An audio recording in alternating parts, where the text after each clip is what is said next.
সমাজে অনেক নারী আছে যারা কিনা তার স্বামীর কাছে অবহেলিত। বিয়ের আগে একজন নারী তার বাবার কাঁধের বোঝা, বিয়ের পর তার স্বামীর কাঁধের বোঝা হয়ে যায়। অথচ এই মেয়েটি বিয়ের আগে সংসার কি, স্বামী কি কিছুই বুঝতো না। বিয়ের পর দিব্যি সংসার, স্বামী, সন্তান সামলিয়ে যাচ্ছে দিনের পর দিন কোনো পারিশ্রমিক ছাড়াই। তারপরও স্বামীর মুখ থেকে শুনতে হয়, তুমি সারাদিন কি করো? আমার ইনকাম করা টাকায় বসে বসে খাও, কোনো কাজ কাম নেই। দিনের পর দিন কার জন্য কষ্ট করছে এই নারীটা? তার স্বামীর জন্য, তার স্বামীর সংসারের জন্য এবং তার স্বামীর সন্তানদের জন্য। নিজের জন্য কিছুই করছে না। এই সমাজে অনেক অনেক পুরুষ আছে যারা কিনা পরকীয়ায় আসক্ত।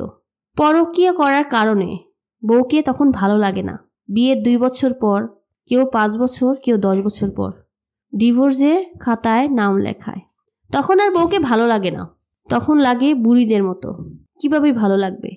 যে মানুষটা তার সংসারে এত খাটাখাটি করছে নিজের যত্ন না নিয়ে, তাকে তো ভালো না লাগারই কথা। কত কষ্ট করে তার সংসারটা আগলিয়ে রাখছে, তার সন্তানদের দেখাশোনা করছে এবং তার সেবা যত্ন করছে। পরকীয়ার কারণে হাজার হাজার সংসার ভেঙে যাচ্ছে। সমাজের লোকেরা, আপনারা অনেকেই বলেন ধৈর্যের ফল নাকি মিষ্টি হয়। কোথায় মিষ্টি? আমার মতে তো ধৈর্যের ফল তিতা। একটা মেয়ে তার স্বামীর সমস্ত খারাপ দিক লুকিয়ে রেখে দিনের পর দিন সংসার করে যাচ্ছে। অনেকে 5 বছর, অনেকে 10 বছর এবং কি 20 বছর পরও ডিভোর্সের খাতায় নাম লিখছে। অনেক কষ্ট করার পরও সংসারটা টিকিয়ে রাখতে পারে না।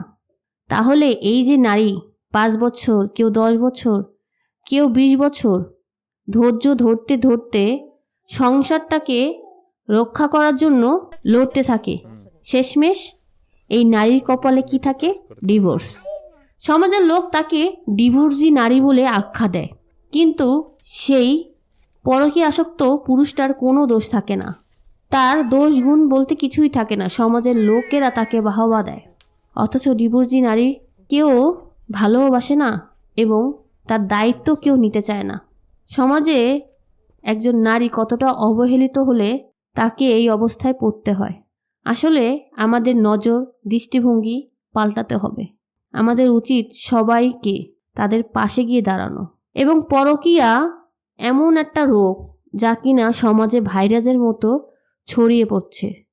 সময় থাকতেই এই পরকীয়ার জন্য পদক্ষেপ নেওয়া উচিত আমাদের সবাই।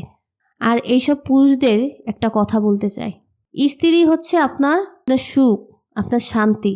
এই যে নারী, যে কিনা আপনার স্ত্রী, সে আপনার কত সেবা যত্ন করছে, আপনার সংসারটাকে সামলিয়ে রাখছে, আপনার সন্তানদের যত্ন নিচ্ছে। তারপরও আপনারা দিনের পর দিন আপনার স্ত্রীকে অবহেলা করছেন। অন্য নারীর দিকে না তাকিয়ে নিজের স্ত্রীর প্রতি দৃষ্টি দিন, ভালোবাসুন, যত্ন করুন। যত্ন করে দেখুন না, আপনার স্ত্রী পৃথিবীর সবচেয়ে সুন্দরী নারীতে রূপান্তরিত হবে।